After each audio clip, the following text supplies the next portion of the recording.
Olá, meu nome é Cass, sou do curso de Ciências Biológicas. Vou apresentar meu projeto de popularização da ciência, vivências acadêmicas de 30 anos do loxocilismo em Curitiba.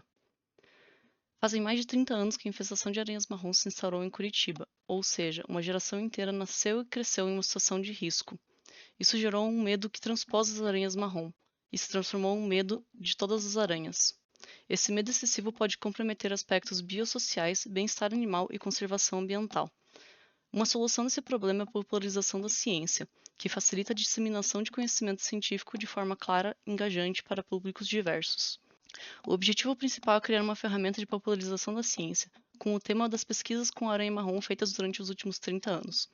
Isso é feito através do perfil do Instagram aranha.marrom, onde é feito posts contendo o conhecimento científico de forma acessível e disseminável para os usuários. Para isso, foi criada uma narrativa e uma personagem, a Loxoceles Crochet. Ela tem o intuito de protagonizar e guiar a jornada pelos 30 anos de pesquisas, além de gerar identificação e diminuir o medo. O conteúdo foi feito no formato tanto de posts com imagens e texto explicativo, vídeos rápidos, lives e entrevistas. Foram feitas enquetes em diversos pontos do projeto e foram aplicados questionários estruturados na metade e ao final do projeto. O monitoramento das estatísticas do perfil e do conteúdo foi feito para avaliar o engajamento e o perfil do público. Ao final do projeto, foram feitas 22 postagens, estruturadas em blocos temáticos, sendo esses a história do loxocilismo em Curitiba, as espécies de Curitiba, desde o levantamento até a identificação, a biologia das espécies de Curitiba, incluindo reprodução e fases da vida, a ecologia e fatores da infestação, epidemiologia, acidentes e toxina, e formas de controle, dando enfoque ao controle biológico através de outros tipos de aranhas. Do dia 24 de novembro, quando foi feita a primeira postagem, até o dia 31 de julho, houve um crescimento em 600 vezes o número de seguidores no perfil, além dele receber mais de 10 mil visitas. O conteúdo obteve altas métricas de visualização, engajamento e alcance. O nosso vídeo mais popular, Você Sabia que a Treme Treme é predadora da aranha marrom, até o dia 1º de setembro obteve mais de 400 mil visualizações, 37 mil curtidas, 21 mil compartilhamentos e mais de 2 mil salvamentos. Tivemos um vídeo sobre a Casa da Aranha que foi repostado pelo perfil do biólogo Henrique. No perfil dele, o vídeo obteve mais de 750 mil visualizações, 73 mil curtidas e quase 45 mil compartilhamentos.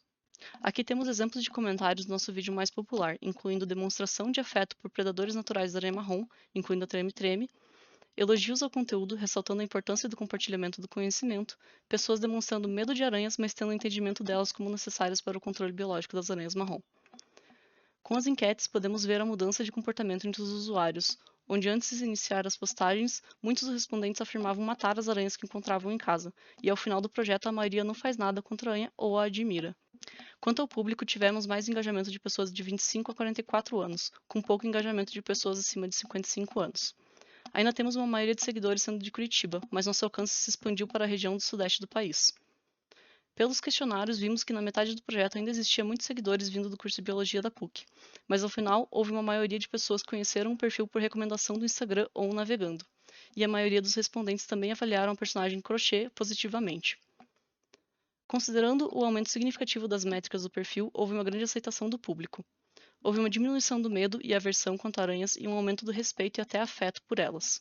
Podemos afirmar que redes sociais são uma ferramenta muito eficaz para a popularização da ciência, porém é necessário constante monitoramento e adaptação para que exista o melhoramento dessa divulgação. Embora mais trabalhosos, os vídeos curtos são mais populares, têm métricas melhores em todos os aspectos. Por fim, personagens também são ferramentas eficazes para a popularização da ciência, por gerarem mais identificação e engajamento. Obrigado.